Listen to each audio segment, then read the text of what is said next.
ଆପଣଙ୍କର ଫଟୋ ଉପରେ କ୍ଲିକ୍ କରିବେ। ଫଟୋ ଉପରେ କ୍ଲିକ୍ କଲା ପରେ ଆପଣ ସ୍କ୍ରୋଲ୍ କରିବେ ତଳକୁ। ସେଇଥିରେ ଆପଣଙ୍କୁ ଗୋଟେ ଅପସନ୍ ଆସିବ ଏଡ୍ ବ୍ୟାଙ୍କ ଆକାଉଣ୍ଟ, ସେଇଥିରେ କ୍ଲିକ୍ କରିବେ। ସିଲେକ୍ଟ ବ୍ୟାଙ୍କ କରିବେ, ସେଇଠି ଆପଣ ଲେଖିଦେବେ। ଯେମିତି ମୋର ଷ୍ଟେଟ୍ ବ୍ୟାଙ୍କ ଅଛି, ମୁଁ ଟିକେ ଲେଖିଦେଲି ଷ୍ଟେଟ୍ ଲେଖିଦେଲି। ବ୍ୟାକ୍ କରିବେ, ସେଇଟା ଅପସନ୍ ପଳାଇ ଆସିବ, ସେଇଟା କ୍ଲିକ୍ କରିବେ। ଏଠି ଆପଣ ବ୍ରାଞ୍ଚ ନାମ ଲେଖିବେ, ଆପଣଙ୍କ ଯେଉଁ ବ୍ରାଞ୍ଚରେ ଏଇଟା ଆପଣଙ୍କର ପାସବୁକ୍ରେ ଥିବ। ଯଦି ଆପଣ ସେଇଠୁ ସର୍ଚ୍ଚ ନ କରିପାରୁଛନ୍ତି ତ IFSC କୋଡ଼ଟା ଆପଣ ଡାଇରେକ୍ଟ ଗୁଗଲରେ ଏଣ୍ଟର କରିକି ସର୍ଚ୍ଚ କରିବେ, ଆପଣଙ୍କୁ ମିଳିଯିବ ଆପଣଙ୍କର ବ୍ରାଞ୍ଚ ନେମ୍।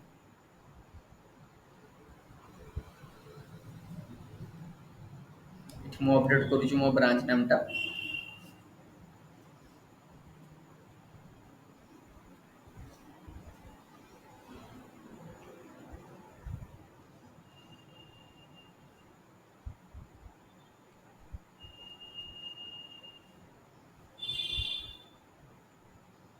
ତାପରେ ଆପଣ ଆପଣଙ୍କର ଆକାଉଣ୍ଟ ନମ୍ବରଟା ଦେବେ,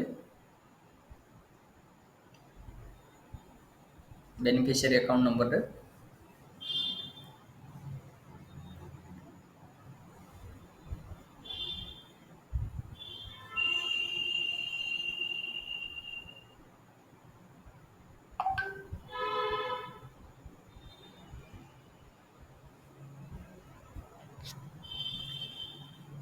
ତାପରେ ଆପଣ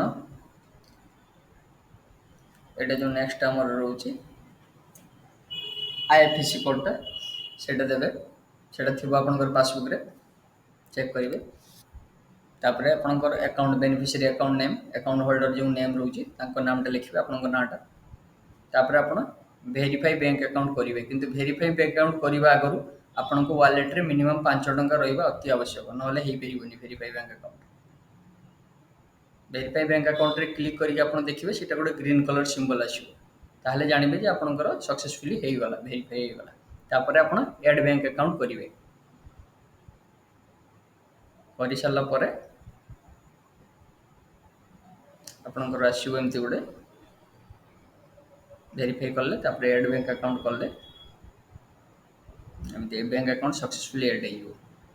ତାପରେ ବ୍ୟାକ୍ କରିକି ଯିବେ। ଏଇଟା କନଫର୍ମେସନ୍ ଜାଣିବା ପାଇଁ ଆପଣ ପେ ଆଉଟ୍ରେ କ୍ଲିକ୍ କରିବେ, ସେଇଠି ଜାଣିପାରିବେ। ଆପଣଙ୍କର ଯଦି ଦେଖେଇବ ବ୍ୟାଙ୍କ ଆକାଉଣ୍ଟ, ତାହେଲେ ଆପଣ ଜାଣିବେ ଯେ ଆପଣଙ୍କର ସକ୍ସେସଫୁଲି ବ୍ୟାଙ୍କ ଆକାଉଣ୍ଟ ଏଡ୍ ହେଇଯାଇଛି। କିଛି ସମୟ ପରେ ଆପଣ ଚେକ୍ କରିବେ ଏଡ୍ ହେଇସାରିଲା ପରେ।